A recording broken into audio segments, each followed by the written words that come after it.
जैसा कि दर्शकों आप देख रहे हैं, हमारे बीच में उपस्थित है अमेरिका से पधारे उपेंद्र गिरी जी। हम उनके अनछुए जो ज़िंदगी के जो पहलू हैं उनके ऊपर खास चर्चा करने जा रहे हैं और हम उनसे कुछ सवालात के साथ में हमारे इंदौर और हमारे ग्लोबल हेराल्ड परिवार में पधारे। उनका हार्दिक स्वागत है। सर, आपका हमारे ग्लोबल हेराल्ड परिवार में आपका बहुत बहुत स्वागत है। और आप इतनी दूर से हमारे इंडिया जैसे कंट्री में, हमारे देश में विशेष रूप से पधारे हैं। कुछ नए सुलझे और अनछुए पहलुओं पर कुछ आप चर्चा करना चाहेंगे। तो सर, आपका जो नाम है उपेंद्र गिरी, एक गिरी ही शब्द एक ऐसा है कि जो एक कहे जाए कि दुर्लभ जो है शब्द होता है। आपके नाम की संज्ञा के साथ में सर आप अपना पूरा नाम बताएं जी। देखिए, उपेंद्र विष्णु का नाम दिया गया है कि जो क्रिएटर है और जो प्रिजर्वर है और डिस्ट्रॉयर है, तो प्रिजर्वर का जो विष्णु का रोल है वो सृष्टि की देखभाल करने का। तो उपेंद्र का मतलब तो ये है। गिरी का मतलब ये है कि आदि गुरु शंकराचार्य ने जब सनातन धर्म को बचाने के लिए एक तो 4 धाम एस्टेब्लिश किए थे और एक 10 नामी समाज बनाया था, गोस्वामी समाज। उसमें 10 नाम आते हैं, गिरी, पुरी, बन, भारती, तीरथ, सागर, सरस्वती, अरण्या। तो उसके बेस पे मेरा नाम उपेंद्र गिरी है और मेरी पैदाइश बुलंदशहर डिस्ट्रिक्ट में शिकारपुर के पास में गांव है रंगपुर। और उस गांव में आपको यकीन नहीं होगा, क्योंकि ये आदि गुरु शंकराचार्य का कॉन्सेप्ट ये था कि ये जो 10 नामी हैं इनको डिफरेंट डायरेक्शंस में भेजा जाए जी। तो कभी भी आपको ये कम्युनिटी एक साथ इकट्ठी नहीं मिलेगी। लेकिन हमारे साथ में क्या हुआ, जहाँ मेरी पैदाइश हुई है उस गांव की पॉपुलेशन 10,000 है। और उसमें करीब 7,000 लोग लास्ट नेम गिरी हैं उनके जी। तो ये बड़ा यूनिक सी सिचुएशन है, क्योंकि जिस इंटेंट से आदि गुरु शंकराचार्य ने सब डायरेक्शन में लोगों को भेजा, बट जिस गांव से मैं बिलोंग करता हूँ वो सबसे बड़ा गांव है गिरी समाज का। बहुत अच्छी बात है जी। और सर, इसके अलावा सर आपकी जैसी पैदाइश के बाद में आपका एजुकेशन और आगे बढ़ने के लिए आपको कैसे क्या नए नए जो है आयाम आपके सामने आए और नए नए जो कई चुनौतियों का सामना करके आप वहाँ तक पहुँचे हैं, थोड़ा बताएंगे अपने जीवन के पहलुओं में जी। मेरी पैदाइश एक गांव में हुई थी। हम 6 भाई हैं और मेरी मदर और फादर क्योंकि बड़े थे, सबसे बड़े थे मेरे फादर तो परिवार में, और 40 के बराबर और लोग रहे होंगे। तो उन लोगों की खाने की व्यवस्था का इंतजाम करना वो मेरी फादर और मदर की जिम्मेदारी थी। तो मैंने बचपन अपने पेरेंट्स को संघर्ष करते देखा जी। और मुझे अभी भी याद है कि जब मेरी मदर 4 बजे सुबह उठ के चक्की शुरू करती थी और मुझे एक लालटेन की रोशनी में पढ़ने के लिए बैठा देती थी जी।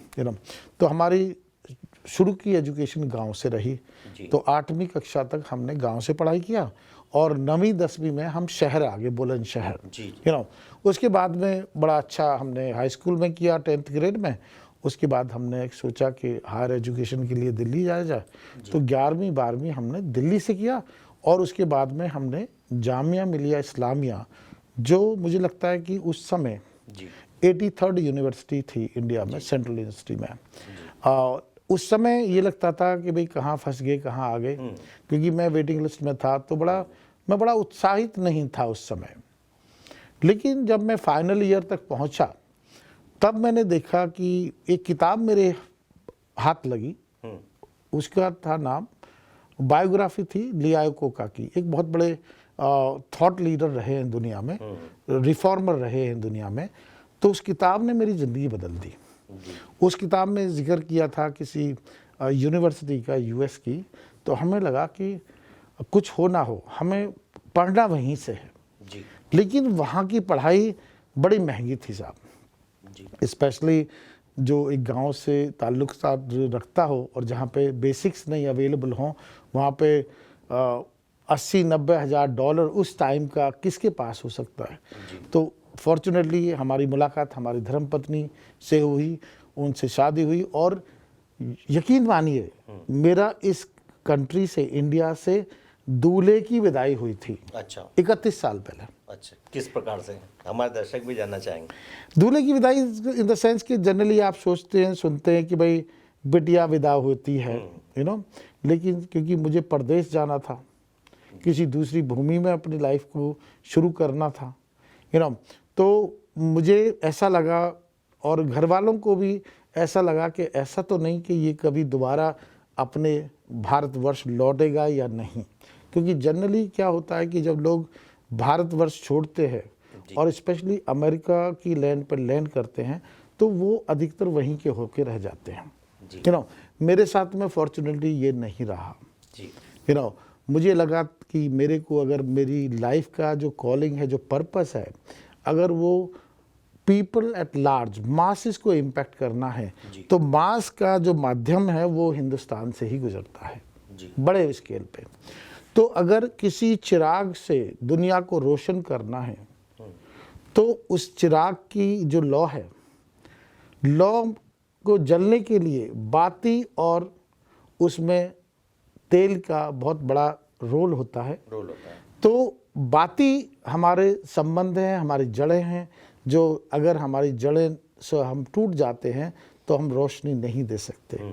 तो मुझे लगा कि इस दिए को जलते रहने के लिए उस बाती का रोल एक तरीके से मैंने सिटीजनशिप 31 साल में अभी तक नहीं ली है जी। मैं अभी भी ग्रीन कार्ड पे हूँ, हालांकि मुझे बड़ी तकलीफ होती है कई बार। मुझे कई बार तकलीफ होती है क्योंकि मुझे कई बार एयरपोर्ट पर रोका जाता है, पूछा जाता है कि मैं इंडिया में रहना चाहता हूँ, अमेरिका रहना चाहता हूँ, भाई एक बार डिसाइड तो कर लो। इस तरह के बहुत सारे क्वेश्चन पूछे जाते हैं। तो लेकिन मुझे फ़ख्र ये है कि मैं अपने देश के लिए और अपनी संस्कृति के लिए, मुझे ये लगता है कि जननी, जन्मभूमि और ज़ुबान जी, इनका बहुत बड़ा मेरी लाइफ में बहुत बड़ा रोल रहा। नहीं, ये बहुत बड़ी बात है जी। कई लोग विदेश जाने के बाद में भूल जाते हैं मातृभाषा और वो पराई भाषा को अपनी मातृभाषा के रूप में हमेशा प्रेजेंट करते रहते हैं।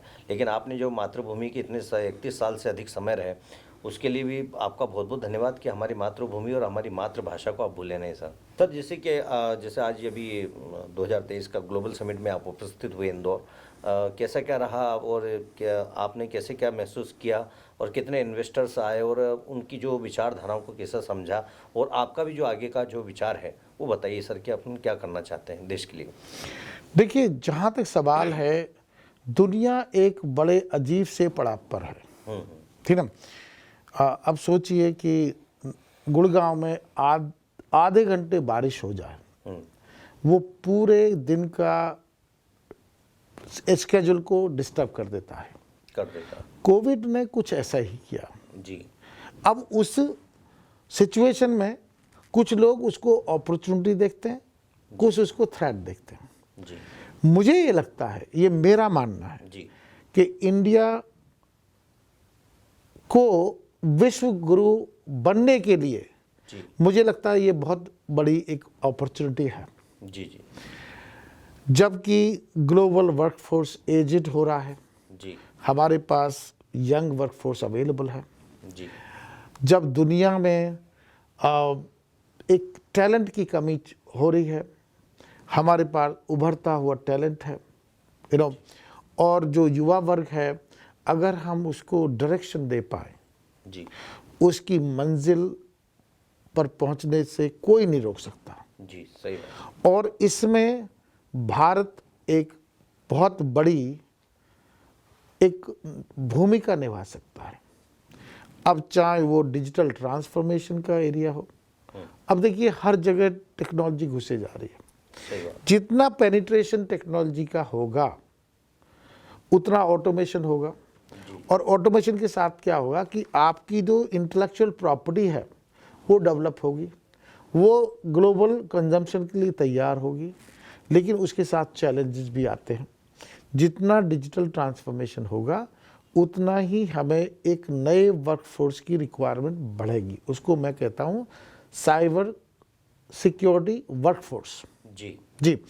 तो जैसे आज हर कंट्री के पास में आपका एयरफोर्स है जी, आर्मी है, नेवी की टीम्स होती हैं, बड़े बड़े वर्कफोर्स होते हैं। हर कंट्री को एक सशक्त साइबर सिक्योरिटी वर्कफोर्स चाहिए। और मुझे ये लगता है, और मुझे पूरा यकीन है, लगता ही नहीं है, यकीन है इस बात का, कि इंडिया अपना भारत एक बहुत बड़ी लीप जी जंप ले सकता है इस फील्ड में। जी तो मुझे कोई डाउट नहीं है, जिस तरीके से भारत ने टेक्नोलॉजी को अडॉप्ट किया, वर्कफोर्स को दुनिया के लिए तैयार किया, जब हमारे ITES की अपॉर्चुनिटी आई, नॉलेज इकोनॉमी की जब अपॉर्चुनिटी आई, तो इंडिया ने अपना रोल बखूबी निभाया। तो साइबर सिक्योरिटी के टाइम में मुझे लगता है जी कि वो बहुत बड़ी अपॉर्चुनिटी हमारे सामने है। सही बात है। अच्छा सर, क्लाइमेट जो चेंज हो रहा है उसके विषय में आपका क्या कहना है सर? देखिए, क्लाइमेट चेंज किसी एक नेशन, एक ऑर्गेनाइजेशन या एक इंडिविजुअल की प्रॉब्लम नहीं है जी ये हम सब की प्रॉब्लम है। जी तो एक कॉन्सेप्ट आपने सुना होगा, जी उसको बोलते हैं क्रेडल टू ग्रेव, जो हम सब करते हैं। जैसे हम पैदा हुए, हमने कुछ किया दुनिया में, लाइफ में, और हम अपना इस दुनिया को छोड़ के चले गए, तो इसका मतलब एक्सपायरी डेट है हम सब की। एक कॉन्सेप्ट हो सकता है क्रेडल टू क्रेडल। तो क्रेडल टू क्रेडल में क्या है, तो आप धरती माँ से रॉ मटेरियल लीजिए, उससे कुछ प्रोडक्ट बनाइए। अब जो प्रोडक्ट जो बना लिया है उसका इस्तेमाल या तो शॉर्ट टर्म के लिए कर लें या लॉन्ग टर्म के लिए कर लें, चॉइस हमारी है। रीपर्पज करना जरूरी है। जैसे फॉर एग्जाम्पल, पहले जो क्रेडल टू ग्रेव है तो उसको हम बोलते हैं लीनियर इकोनॉमी। जी take, make, waste. Circular economy, जिसको क्रेडल टू क्रेडल बोलते हैं, उसको हम बोलेंगे टेक, मेक, रीपर्पस। अब जैसे मैं उसका एग्जाम्पल देता हूँ। जी मैं और मेरा परिवार सिलिकॉन वैली में, स्पेशली मेरा बेटा अमन नाम है उसका, अमन गिरी, उसका एक सपना है कि वो रियल एस्टेट में कुछ ऐसा काम करे जैसे कि वो अफोर्डेबल हाउसिंग में। देश की सबसे बड़ी चुनौती जो अमेरिका में एग्जिस्ट करती है वो हाउसिंग की है आज। 8.5 मिलियन होम्स की रिक्वायरमेंट सिर्फ कैलिफोर्निया में है। वो लोग उस हिसाब से घर नहीं बना पा रहे हैं जिस तरीके से रिक्वायरमेंट है। ठीक है साहब? तो हम लोग क्या कर रहे हैं, हम लोग जो 100-125 साल पुराने विक्टोरियन होम्स जो हैं उनको लेते हैं, उनको रिफर्बिश करते हैं, और उनको रिटेन करके रेंट पे चढ़ाते हैं उसको। तो इससे क्या होता है कि आप एक जनरेशनल वेल्थ क्रिएट कर रहे हैं अपने लिए और लोगों को अफोर्डेबल हाउसिंग क्रिएट करके दे रहे हैं। तो ये हमने एक मुद्दा मुहिम शुरू की थी, तो बड़ा सक्सेसफुल मॉडल रहा। उस पर हम स्केल करने की कोशिश कर रहे हैं जहाँ तक उसका सवाल है। जहाँ तक सवाल है क्लाइमेट चेंज की, मेरा तो कहना यह है कि वो क्लाइमेट चेंज नहीं है, ये क्लाइमेट क्राइसिस है। जैसे आप घर में हैं, किसी रूम में हैं, रूम से आप सब बाहर गए, आपने लाइट ऑन छोड़ दी, इसका मतलब जो जितने टाइम तक लाइट ऑन है, इसका मतलब वो एक वेस्टेज है। कहीं ना कहीं नेचुरल रिसोर्सेज में डेंट मार रहा है वो चीज़, कहीं ना कहीं इस्तेमाल हो रहा है। अब कोई भी चीज़ वेस्ट देखिए, आपकी कोई भी काम करते हैं बगैर प्लानिंग के, जो करते हैं आप सपोज जी, जो बगैर प्लानिंग के जो आप एग्जीक्यूट करते हैं और आपको रिविजिट करना पड़ता है, रीडू करना पड़ता है, इसका मतलब वो वेस्टेज है, वेस्ट हो रहा है। तो हमें लीन कॉन्सेप्ट्स और वेस्टेज को सिस्टम से बिल्कुल निकाल देना चाहिए। हमें उतना ही खाना खाना चाहिए जितना हम हमें खाना चाहिए, राइट। हमें उतने टाइम ही वो प्रक्रिया करनी चाहिए जो जिसकी ज़रूरत है।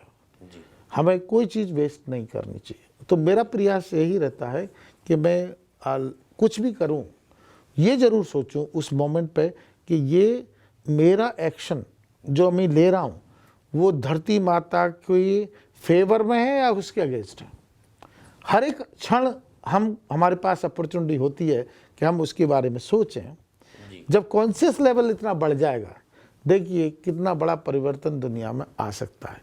ये कोई भी काम किसी एक आदमी, एक ऑर्गेनाइजेशन एक कंट्री का काम नहीं है, जी। ये हम सब का काम है, क्योंकि दुनिया की पॉपुलेशन आज 8 बिलियन है। जी इसका मतलब ये सोचिए कि 8 बिलियन सपने हैं, जी और वो सपनों को पूरा करने के लिए नेचर एक है।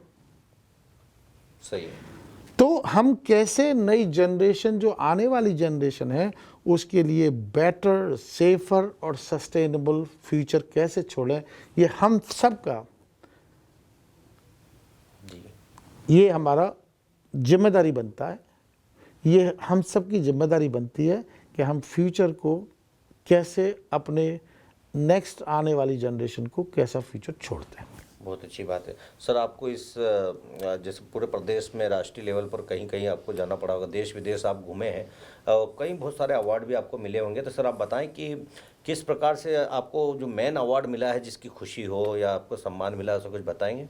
जी, जी मुझे मेरा एक स्पेस रहा है प्रोजेक्ट मैनेजमेंट। जी सो प्रोजेक्ट मैनेजमेंट एक संस्था है, प्रोजेक्ट मैनेजमेंट इंस्टीट्यूट, जो कि थॉट लीडर है दुनिया में, जो स्टैंडर्ड्स बनाते हैं, सर्टिफिकेशन बनाते हैं, लोगों को ट्रेन को सर्टिफाई कराते हैं, और कैपेसिटी बिल्डिंग में प्रोजेक्ट मैनेजमेंट का बहुत बड़ा नाम है। मतलब उनकी तूती बूझती है, मैं बोलता हूँ। जी जी वो संस्था है। तो उस संस्था को मैं इंडिया लेके आया और उसको as it north India chapter का प्रेसिडेंट, फाउंडर, ट्रस्टी बना। जी उसके माध्यम से हमने करीब 1 लाख लोगों को पढ़ाया। उसमें बहुत senior IAS officer, IPS officer, CXOs, researchers, program managers, project manager, thought leaders, different category के लोग हमारे प्रोग्राम्स के थ्रू निकले। इसने ग्लोबली कम से कम 50 लाख लोगों की ज़िंदगी को बदला। जी तो उसके रहते हुए, उस इम्पैक्ट को क्रिएट करते हुए, प्रोजेक्ट मैनेजमेंट इंस्टीट्यूट ने हमें 2009 में उसके रहते हुए 2009 में प्रोजेक्ट मैनेजमेंट इंस्टीट्यूट ने हमें एक एरिक जेनेट अवार्ड से नवाजा। उस समय वो अवार्ड सिर्फ 5 लोगों को मिला था 40 साल में। अच्छा, और उस समय में पहला इंडियन और यंगेस्ट प्रोफेशनल था। क्या बात है। जी जी, तो वो चीज़ मुझे बहुत फील करता है कि हाँ, कुछ आपने अच्छा किया, उसका आपको अंजाम मिला। उसकी अजाब, जब हमें वो अवार्ड मिला तो जी बिजनेस ने हमारे ऊपर एक मूवी बनाई, उसका नाम है स्वदेश। जी इट इज़ सो कोइंसिडेंटल कि वो स्वदेश की स्टोरी और स्वदेश मूवी, शाहरुख खान की मूवी में कुछ प्रोजेक्ट के बारे में ही जिक्र है, तो सिमिलरिटी बैठती है उसमें। जी जी जी दोनों में। जी। अच्छा सर, ये जैसे कि हमारे देश के माननीय प्रधानमंत्री श्री नरेंद्र मोदी जी हमारे बीच अभी ग्लोबल समिट में उपस्थित हुए थे, और उन्होंने जो है भारत की इकोनॉमी के ऊपर उनका एक सपना है कि 5 ट्रिलियन का जो सपना देखा है, उसके ऊपर आप कुछ कहना चाहेंगे? देखिए, 5 ट्रिलियन की जो सपना है, वो सिर्फ सपना ही नहीं है। मुझे लगता है कि वो टारगेट जो है ना, वो बिल्कुल करीब आते जा रहा है। जी जी। और हम सब विटनेस करेंगे, बहुत ही जल्दी वो पूरा भी होगा। क्योंकि कई बार क्या होता है, अपॉर्चुनिटी क्रिएट नहीं होती, यहाँ पे अपॉर्चुनिटी एग्जिस्ट करती है। जी ठीक है, हमें सिर्फ काम करना है, और हमें सही प्रोजेक्ट चूज करने हैं, उनको प्रॉपरली प्रोग्रामेटिक वे में उसको अलाइनमेंट करना है, और सीमलेसली एग्जीक्यूट करना है। जी क्योंकि execution is the business of every single leader today. जी जी जिन लीडर्स ने अपने सपनों को साकार किया है, वही लीडर्स, वही संस्थाएं और वही देश आगे बढ़ सकते हैं। मुझे बिल्कुल भी डाउट नहीं है जी प्रधानमंत्री जी के सपने में कि उसमें कुछ भी गुंजाइश हो कि वो कामयाब नहीं होगा, ये लाजमी होगा। हमारे पास नेचुरल रिसोर्सेज, हमारे पास जो बहुत सबसे बड़े इंपॉर्टेंट एस्पेक्ट होता है workforce, talented workforce, and globally हमारा वर्कफोर्स, चाहे वो इंजीनियरिंग का क्षेत्र हो, मेडिकल का क्षेत्र हो, R&D का क्षेत्र हो, डिफेंस का क्षेत्र हो, IT का क्षेत्र हो, हमारे जो बहुत कॉम्पिटेंट लोग हैं, उन्होंने अपना परचम लहराया है ऑलरेडी, तो हम प्रूव कर चुके हैं। जी। तो ऐसा नहीं कि हमारे पे कोई शक करेगा, शंका रहेगी उसमें, ये लाजमी है और होकर रहेगा। जी जी।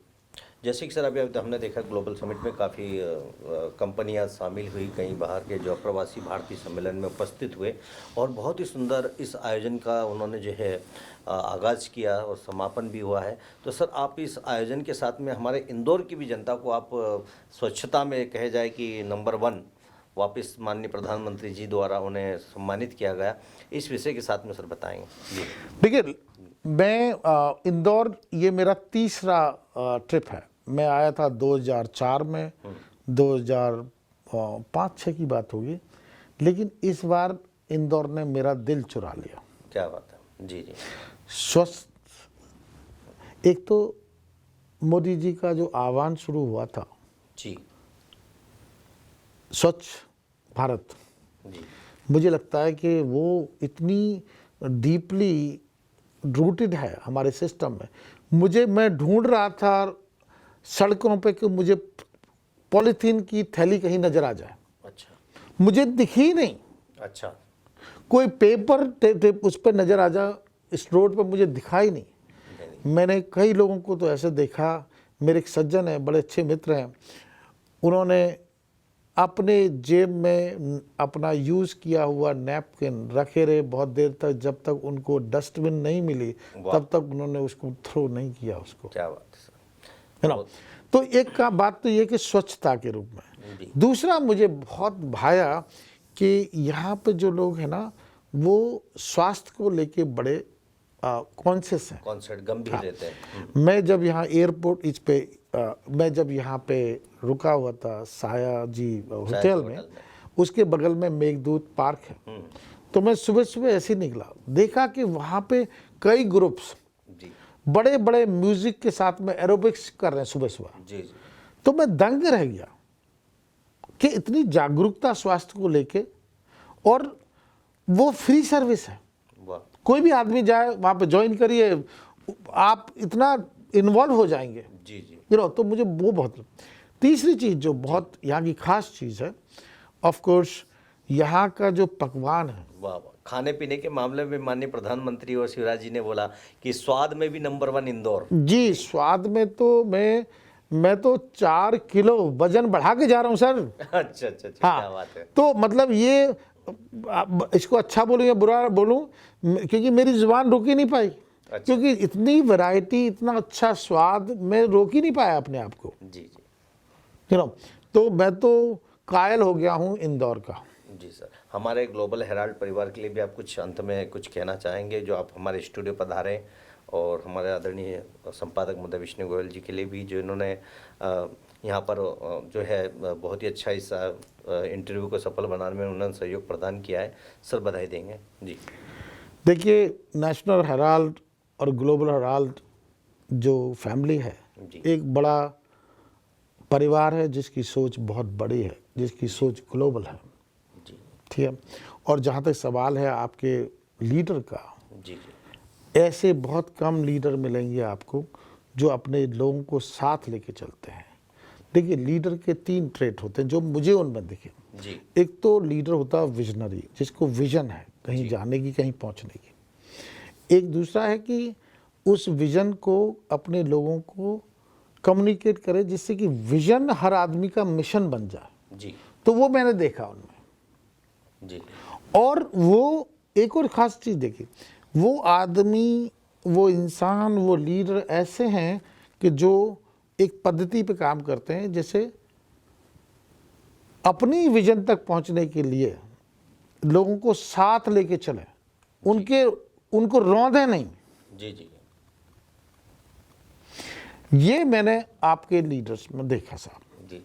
और मेरी शुभकामना यही है जी कि ये परिवार फलता फूलता रहे और इसके परचम और इसका झंडा जी लहराता रहे, इंदौर में ही नहीं जी, देश में ही नहीं, मैं कहता हूँ पूरे विश्व में जी। एक तरफ विश्व गुरु भारत बनता है जी, और हम चाहेंगे कि नेशनल हेराल्ड ही ना रहे, ये ग्लोबल हेराल्ड का जो नाम है उसको जी पाए।